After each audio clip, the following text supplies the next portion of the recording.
दर्शकगण, श्रोतागण, भाई और बहनों, मातृशक्ति को नमन। चैनल 24+ न्यूज़ के खास विशेष अच्छा इंसान बनाने वाला, चित्त समाधि देने वाला, व्यक्ति का रूपांतरण करने वाला, व्यक्ति को बदलने वाला, बच्चों को संस्कार देने वाला, युवाओं को संस्कार देने वाला, वरिष्ठ नागरिकों के उत्तराधिकार के जो उसके अधिकार और कर्तव्यों का निर्वाह करने वाला पुनरुत्थान कार्यक्रम में आपका हार्दिक स्वागत है, अभिनंदन, सत्कार है।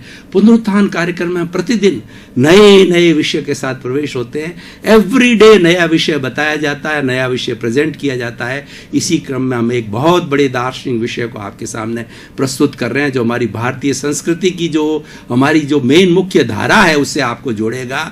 तो आज का हमारा विषय है मोह मुक्त हो बुद्धि।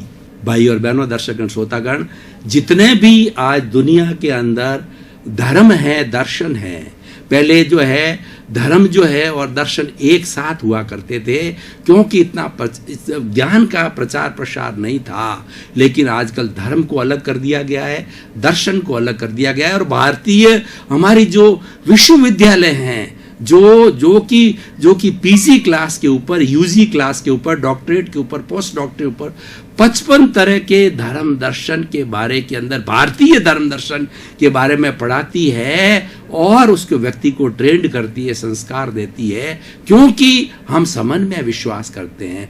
भारतीय संस्कृति अनेकता में एकता वाली संस्कृति है, इसीलिए 55 तरह के धर्म दर्शन साथ में टिक जाते हैं। हर एक अपनी अपनी बात करता है, कोई किसी का गतिरोध नहीं करता, कोई किसी के पास भेदभाव नहीं करता, कोई किसी की बुराई नहीं करता, अपनी अपनी आइडियोलॉजी सबका सम्मान करता है, सर्व धर्म संभाव होता है। तो सभी धर्म दर्शनों ने, भारतीय धर्म दर्शन ने दुख के कारण को मोह कहा है, और मोह के वशीभूत होकर के व्यक्ति जो है सारे गलत कार्य करता है। और मोह से मुक्त हो जाने के बाद में व्यक्ति निर्वाण को प्राप्त होता है, मोक्ष को प्राप्त करता है। मोक्ष को प्राप्त करने में, अंतिम स्थिति को प्राप्त करने में सबसे बड़ी बाधा है मोह।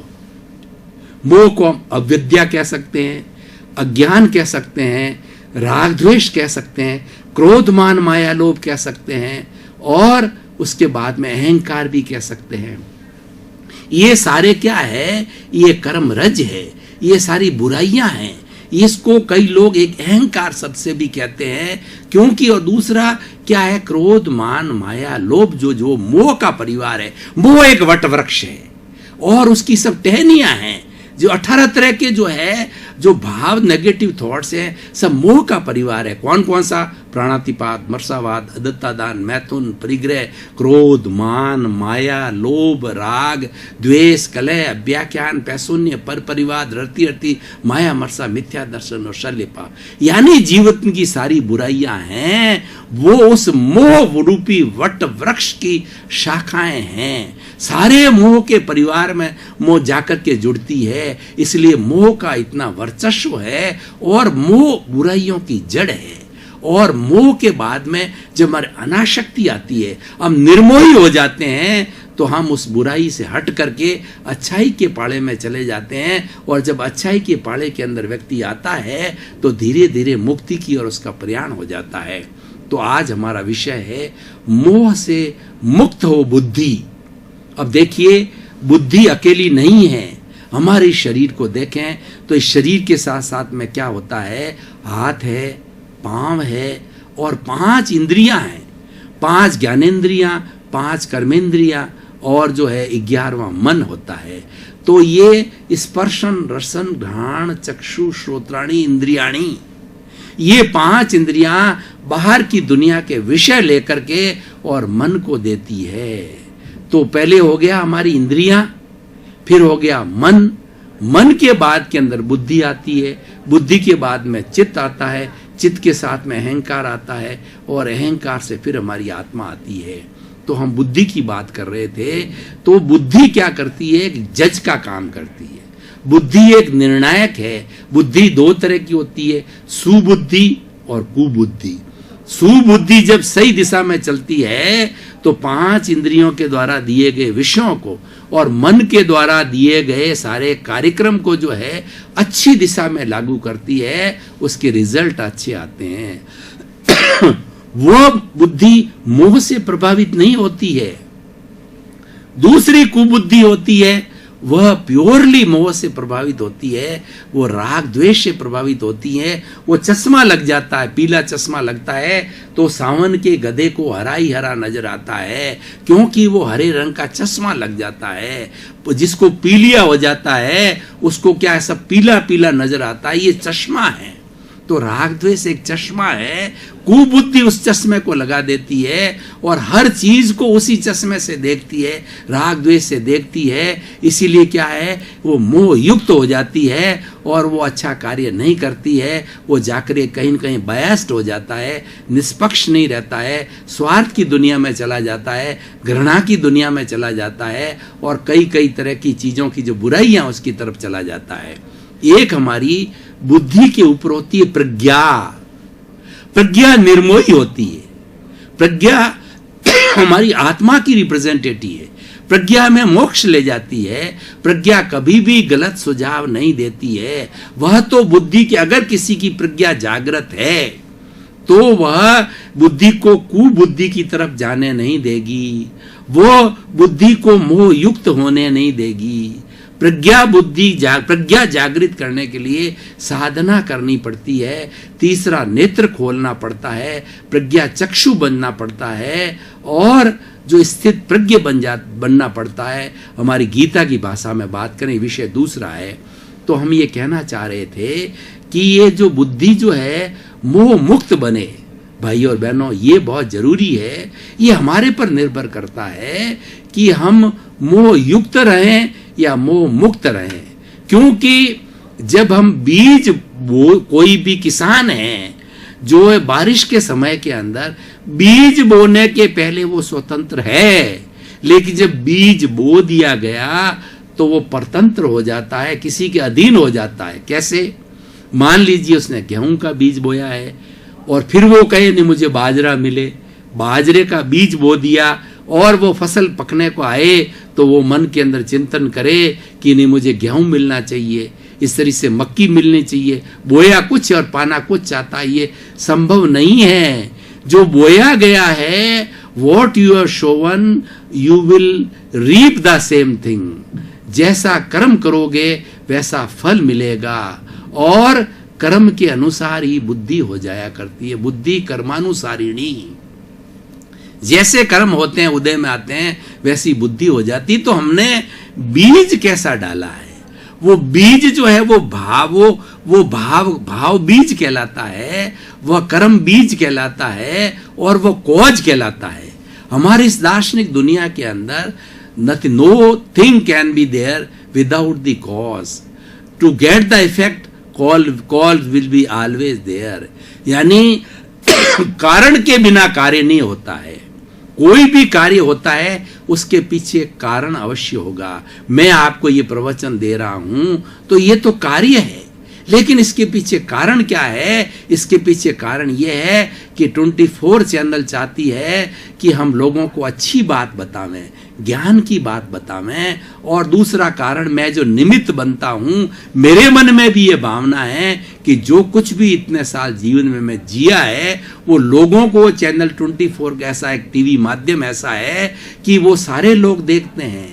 और आज मैं एक जगह बैठकर एक क्लासरूम के अंदर ये प्रवचन दूं, ये टॉक करूं तो लिमिटेड लोग देखते हैं। और अभी तो 1.5 लाख कनेक्शन है डैन के, जो चैनल 24 के, इतने लोगों तक ये बात जाती है। तो हर कार्य के पीछे कारण होता है, ये मुख्य बात होती है। तो हम अपने टॉपिक पर आते हैं कि बुद्धि को निर्मोही रखना है या मोही रखना है, ये आपको तय करना है और ये आपका पुरुषार्थ है। जो व्यक्ति, पुरुषार्थ क्या है, उसको ये तय करना है कि मुझे किस दिशा के अंदर जाना है, उसको जागृति लानी है, वही पुरुषार्थ है। बाकी कार्य तो अपने आप सारी व्यवस्थित शक्ति, जगत नियंता व्यवस्थित शक्ति है, वैसे वैसे संजोग मिलते हैं और कार्य परिणति हो जाता है। क्योंकि कारण को हमने पैदा कर दिया, कारण को बिठा दिया तो कार्य जरूर होगा। कि जैसे कि मिट्टी है वो कारण है और कार्य उसके साथ में संजोग क्या मिलते हैं, उसके साथ में जो है वो पोटर यानी बर्तन बनाने वाला, चौक और घूमने वाला, ये सारे संजोग मिल जाते हैं, मिलकर के घड़ा बन जाता है। लेकिन उपादान है जो कॉज है वो मिट्टी है। तो भाई और बहनों, हमको देखना ये है हमको किस दिशा के अंदर जाना है, ये मनुष्य को तय करना है। और ये तय करने के बाद उस दिशा में निश्चित रूप से जाएगा, वैसे संजोग उसको मिलेंगे। तो हम बात कर रहे थे हमारे विषय की कि जो बुद्धि है ये मोह युक्त नहीं होकर के मोह मुक्त होनी चाहिए। इसका अर्थ क्या है? इसका अर्थ ये है हम 24 आवर्स के अंदर कोई भी सोचें, कोई भी कार्य करें, चाहे परिवार के साथ करें, चाहे आप बिजनेस के अपने बिजनेसमैन हो तो बिजनेस की जगह पर करें, या शिक्षक हो तो पढ़ाने की जगह से करें, प्रशासक हो तो प्रशासक की जगह, नेता हो तो नेता की जगह। तो हमारी विचारधारा, हमारा चिंतन कैसा होना चाहिए? वो निष्पक्ष रूप का जो चिंतन होता है वो राग द्वेष मुक्त चिंतन होता है। तो हम किसी के साथ अन्याय नहीं करते हैं। परिवार में 10 मेंबर है तो निर्मोही बुद्धि ये सबको समान समझेगी। हमारे पास में 10 आम हैं तो बुद्धि कहेगी एक एक बांट करके सबको दे दो। वो यही कहेगा व्यक्ति जो निर्मोही बुद्धि वाला है कि जो कुछ भी घर के अंदर आया बांट के खा लो, जो भी घर के अंदर सुविधा है बांट बांट करके सब इक्वल हिस्से के अंदर ले लो। अब भाई और बहनों, दर्शकगण श्रोतागण, घर में 10 मेंबर है और एक मेंबर को अपना हिस्सा मिलता है, असंतुष्ट होने का प्रश्न नहीं। असंतुष्टि कब होती है कि 1 या 2 व्यक्ति जो प्रभावशाली माता पिता के मुंह लगे हुए होते हैं वो तो लॉइन शेयर ले लेते हैं और बेचारे दूसरे जो बच्चे होते हैं मुंह ताकते होते हैं और ये दुर्भावना पैदा करती है। तो ये निर्मोही बुद्धि की बात हर जगह लागू करनी चाहिए। जैसे कि एक दुकानदार है तो दुकान पर बैठता है, उसके लिए छोटे बड़े ग्राहक सब एक जैसे, बच्चा आया, जो बड़ा आया, पढ़ा लिखा आया, धनवान आया, सारे एक जैसे हैं। वो उसको प्रारंभ से एक सा ही जवाब देना है, एक ही रेट बढ़ानी है, एक ही बात करनी है, पक्षपात नहीं करना है कि नेताजी आ गए, इनकम टैक्स का ऑफिसर आ गया, पुलिस वाले आ गए, ये तो मेरे को हेल्प करेंगे, इनको दूसरी बात बताऊं, और जो बेचारा दूसरा गरीब आदमी आ गया उसको लूट लूं। ऐसा नहीं होना चाहिए। जो व्यक्ति जो है निर्मोही बुद्धि से बात करेगा वो कभी अन्याय नहीं कर सकता, वो कभी शोषण नहीं कर सकेगा, क्योंकि उसका उद्देश्य नहीं है, वो ऐसे बीज नहीं बोना चाहता। इसलिए भाई और बहनों, दर्शकगण श्रोतागण, इस एपिसोड के माध्यम से मैं कहना चाहता हूं कि 7 अरब की जो जनसंख्या है वो अपना जीवन जिए तो निर्मोही होकर के जिए, वह बुद्धि को अप्लाई करे, मोह मुक्त बुद्धि होनी चाहिए, राग द्वेष मुक्त होना चाहिए। राग द्वेष मुक्त होती है वह बुद्धि अच्छा न्याय करती है। आप बड़े बड़े जजेस को देखिए, बड़े बड़े ईमानदार जज होते हैं, उनको किसी से लेना देना नहीं है। वो तो कहते हैं कि truth is God, God is truth. उनको तो सरकार नौकरी देती है, अच्छी तनख्वाह देती है, उनको किसी से मतलब नहीं, उनको तो न्याय करना है, और न्याय ऐसा करना जैसे मान लीजिए ईश्वर न्याय करता है। तो ऐसा जो जज होता है वो कभी भी बायस्ड नहीं होता, किसी भी वकील की तरफ नहीं झुकता, किसी अभियुक्त की तरफ नहीं झुकता, कोई पैसे की ब्राइब नहीं लेता, किसी का पक्ष नहीं करता। जो न्यायप्रिय बात होती है वो कह देता है और उसके अनुरूप कार्य करता है। इसके रिजल्ट बहुत अच्छे आते हैं। भाई और बहनों, दर्शकगण श्रोतागण, हमको लगता है ऐसा है कि हम परेशान हो रहे हैं, हमको कोई पूछ नहीं रहा है, लेकिन अरे पूछने की बात सोचो। आप अपने दिल से बात करो, अपने दिमाग से बात करो, और पहले दिल से बात करो। दिल जो होता है वो संवेदना देता है, दिल जो है हमारे मन की बात सुनता है। उससे पूछो कितना सेटिस्फेक्शन मिलता है आपको। दुनिया को छोड़ो, दुनिया को तो चढ़े कोई हस्ती है और जो पैदल को भी हस्ती है। कहावत क्या है कि एक जो बच्चा था और एक बुजुर्ग पिता था, उनके पास में गधा था, तो उस गधे के ऊपर पिता बैठ गया, दुनिया हंसने लगी कि कैसा बुजुर्ग आदमी है, छोटा बच्चा तो पैदल चल रहा है, खुद गधे पर बैठ गया। अब उसने जब लोगों की हंसी मजाक सुनी तो नीचे उतर गया, बच्चे को बिठा दिया। लोग कहने लगे कैसा बच्चा है, अपने बुजुर्ग पिता को तो जो है वो नीचे पैदल चला रहा है, खुद जो है जवान आदमी ऊपर बैठ गया। तो भाई और बहनों, दर्शकगण श्रोतागण, ये दुनिया कोई जजमेंट नहीं है, जजमेंट आपकी आत्मा है। आपके भीतर विराजमान शुद्ध आत्मा भगवान है, उसकी विटनेस करिए, उसकी साक्षी में रहिए और जैसा वो कहे वैसा करो, वो सबसे बड़ा न्याय होता है। और जो भीतर विराजमान शुद्ध आत्मा भगवान है, 84 लाख जीवा योनि की अव्ययवाद आत्माएं कहलाती, सब एक सी है, चाहे राम की हो, चाहे कृष्ण की हो, मेरी हो, चाहे पेड़ पौधे की हो, चाहे बिल्ली की हो, चाहे कुत्ते की हो, सब में एक। सब वो अलग क्यों हैं? वो अलग इसीलिए हैं, उनके कर्म अलग अलग होने के कारण शरीर अलग अलग मिले हैं और उनकी भोगावली अलग, लेकिन जो भीतर जो विराजमान जो शुद्ध आत्मा भगवान है, सबका एक है। तो मैं ये कहना चाह रहा था भाई और बहनों, दर्शकगण, इतना सुंदर एपिसोड है, इसके ऊपर बहुत बहुत लंबी चर्चा की जा सकती है। और हमारे सभी धर्म ग्रंथों ने, सभी धर्म दर्शनों ने ये मान्यता दे दी है, छाप लगा दी है कि मोह को आप मुक्त रहिए। मोह का मतलब अटैचमेंट होता है, आसक्ति होती है, लालसा होती है। ये हमें क्या है कि रोकती है, ये हमें लिमिटेड करती है। आप निर्मोही होकर के देखो तो आपको ऐसा लगेगा कि मैं पूरे संसार का सदस्य हूं। ये देखिए भाई और बहनों, दर्शकगण, श्रोतागण, कि जो लोग दीक्षा लेते हैं और उसके पहले अपने गृहस्थी में रहते हैं तो लिमिटेड होते हैं। वो उस पर्टिकुलर 5-10 परिवार के या मान लो 100 समाज के लोग उसमें पूजनीय होते हैं। और जब वो दीक्षा ले लेते हैं, सन्यासी बन जाते हैं, तो वसुधैव कुटुंब के सदस्य बन जाते हैं, संपूर्ण दुनिया के सदस्य बन जाते हैं। उसको अपने परिवार से कोई लेना देना नहीं, वो सबके पूजनीय हो जाते हैं और वो ईश्वर का रूप हो जाते हैं, ईश्वर की भक्ति में लग जाते हैं। तो मैं ये कहना चाह रहा हूं कि यूनिवर्सलाइज योर कॉन्शियसनेस। अपनी कॉन्शियसनेस को बड़ा करने के लिए आप नॉन अटैचमेंट सीखिए। नॉन अटैचमेंट के लिए विवेकानंद जी ने बहुत सुंदर कहा है कि जग माही ऐसो रहो जो अंबुज सर माही, रहे नीर के आसरे पर जल छुवत नाही। Remain in the world as a lotus remains in the world mud.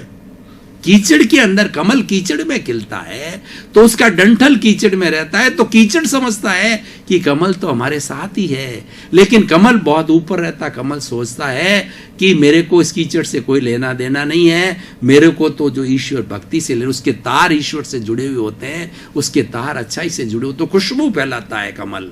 और कमल का जो है वो बहुत ही पौधा जो है बहुत ही सुंदर पौधा होता है, फूल होता है और सबको प्रिय लगता है, क्योंकि वो देवताओं के चढ़ता है। वो देवता का एक स्वयं अपने आप में दैविक रूप होता है। तो भाई और बहनों, दुनिया में हम ऐसे रहो, हम दुनिया में आ गए हैं और ये मान करके चलिए सर्वश्रेष्ठ जीवन है और ये शरीर भी हमारे साथ नहीं जाने वाला है। अगर जाने वाला हो तो मैं आपको बताना चाहता हूं कि एक व्यक्ति बहुत लास्ट स्टेज के ऊपर है और वो करा रहा है, चिल्ला रहा है, और उसके तुरंत 1 सेकंड के बाद के अंदर उसकी बोली बंद हो जाता है, वो डेड बॉडी हो जाती है, उसका जो खून है वो सूखने लग जाता है, उसका चेहरा जो है पीला पड़ जाता है। पहचान में ऐसी क्या चीज थी जो चली गई? वो आत्मा चली गई। ये तो मिट्टी है। ये जिस दिन हमें समझ में आ जाता है तो हमारी जो बुद्धि होती है वो मोह मुक्त हो जाती है कि आखिर हमको क्या लेके जाना है। इतने करोड़ों की संपत्ति, इतना धन दौलत हम इकट्ठा करते हैं, शोहरत इकट्ठा करते हैं, कोई साथ किसी के गई हो तो बताओ, किसी के साथ नहीं गई। लेकिन जो राग द्वेष मुक्त होकर के वो बुद्धि को मोह मुक्त करके जिए हैं, विवेकानंद जी समझिए, महावीर चाहिए, गौतम समझिए, और जितने भी भगवान हुए, कृष्ण भगवान देखिए, राम हुए, ये अपनी बुद्धि के साथ में कभी मोह को नहीं जोड़ते थे। दर्शकगण, श्रोतागण, भाई और बहनों, आपका बहुत बहुत धन्यवाद। पुनरुत्थान कार्यक्रम की आप आत्मा हो और आपके कारण ही पुनरुत्थान कार्यक्रम सफलता को प्राप्त हो रहा है। आप इसको तवज्जो दे रहे हो, देख रहे हो, लोगों को प्रेरणा दे रहे हो, प्रोत्साहन दे रहे हो। इसी कारण में चैनल 24 का पुनरुत्थान कार्यक्रम ये चमक रहा है और हमारा उद्देश्य यही है, लोगों के अंदर परिवर्तन लाना, अवेयरनेस लाना। इसी क्रम में आपके प्रति मंगल भावना।